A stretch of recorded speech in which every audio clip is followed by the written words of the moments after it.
This is Anna and Raini, and I met Anna and Raini at the Woodstock Fruit Festival. Was it 2013?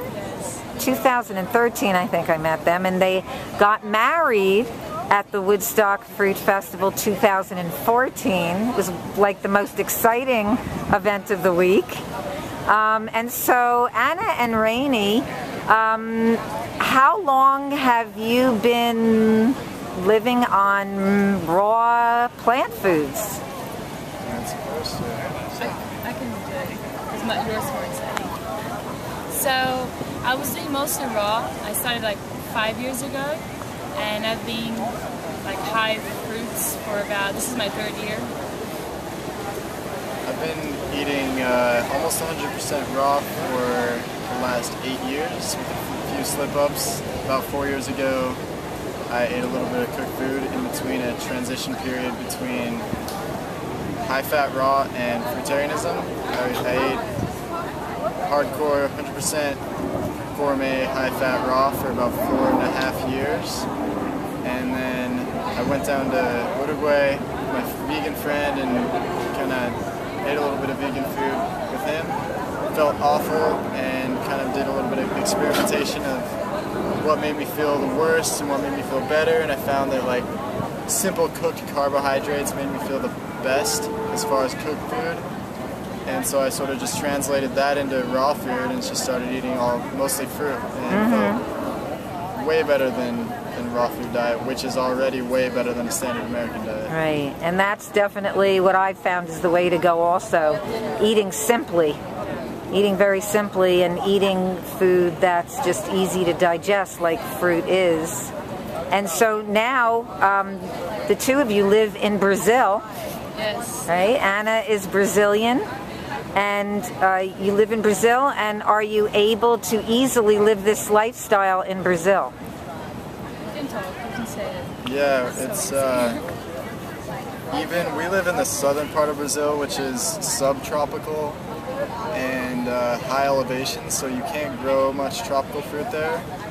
But if we wanted to, we could eat for free every day for the 365 days out of the year. And this is because so much food is being wasted, being thrown out everywhere, every day. Just because they don't look perfect, Yeah. but they taste delicious. Because they don't look perfect. It's probably the best fruit there is. The thing is most of the time it does look perfect. It's actually perfectly ripe, yes. But to them it's too ripe, it's overripe. But that just means it's overripe to be sold to supermarkets because it has to be sold underripe so it'll store for a period of time. Nice. So give me an idea of like what your favorite fruits are in Brazil. Well, I like jabuticaba, which is a fruit that it's this big. It looks like it's very dark on the outside, dark purple, and white on the inside. And it's sweet like condensed milk, and it grows in the trunks of the trees.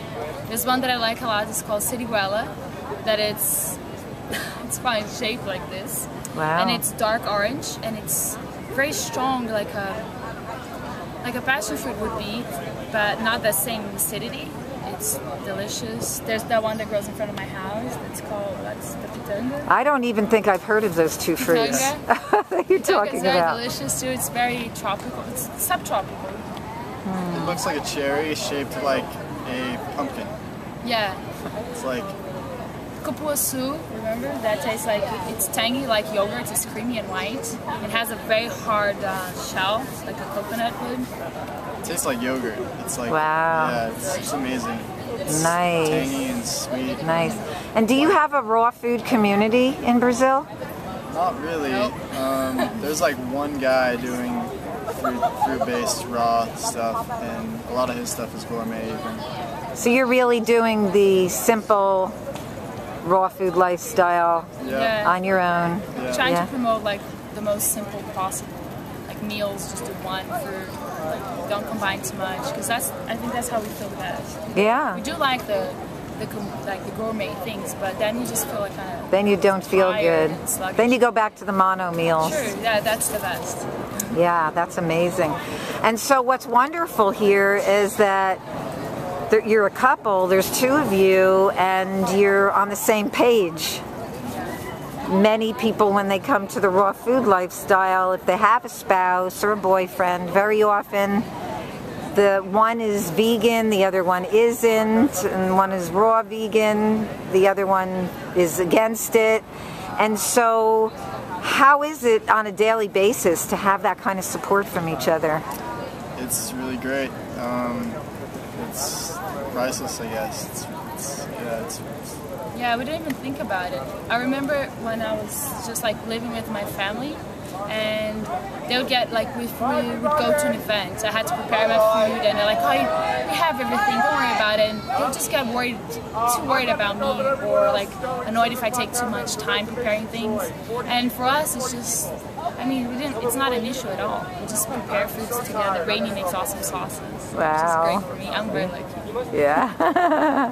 Honestly, like, coming from an outside perspective, it's awesome to have this kind of support, but for me it's just kind of, I've been doing it for so long that it's just normal almost to have a partner that is also doing it. And I don't know, it's not normal, but it's, You're used to it. Yeah, I'm just so used to the diet that I guess I don't need the support to stay on it, because I've already gone on and off, and I know how awful it feels. Right. But it really is, thinking about it, it's priceless to have somebody that's also doing it. It's great. Yeah. I know, like in my situation, over the years, my husband has added more raw food and become vegetarian and is vegan at home. And so I didn't have support earlier, but as I've lived with him, he became more open to it and is now much more supportive. And I think that happens sometimes, but it can be difficult for people at the beginning. Yeah. But I agree with Raini that once you're doing it for a long time, you're so confident in it that you could do it anyway. And that's how it was for me. Yeah. And so if you could give some information or suggestion for people out there who are going to a raw vegan lifestyle for the first time, Anna, what would you say? I would say try to like keep it simple and eat. Whenever you're hungry, just eat fruit. Eat as much as you feel like you should have to eat. And just drink a lot of water and sleep a lot.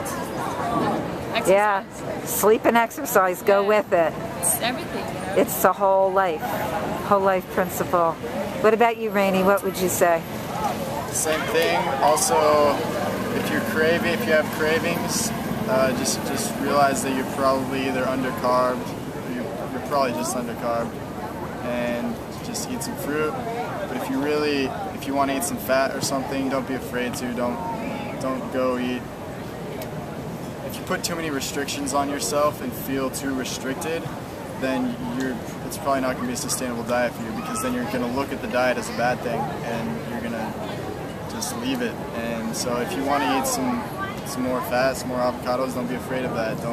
Especially during transition. Yeah, accept where you are, because the feeling of guilt is I find it to be worse than the actual eating cooked or higher fat. I think that the mental state, it's a very important thing that we should focus on. Definitely. Mental state is key. That's great recommendations. Thank you so much. Thank you. And I will see you at the Woodstock Fruit Festival 2016. Forever.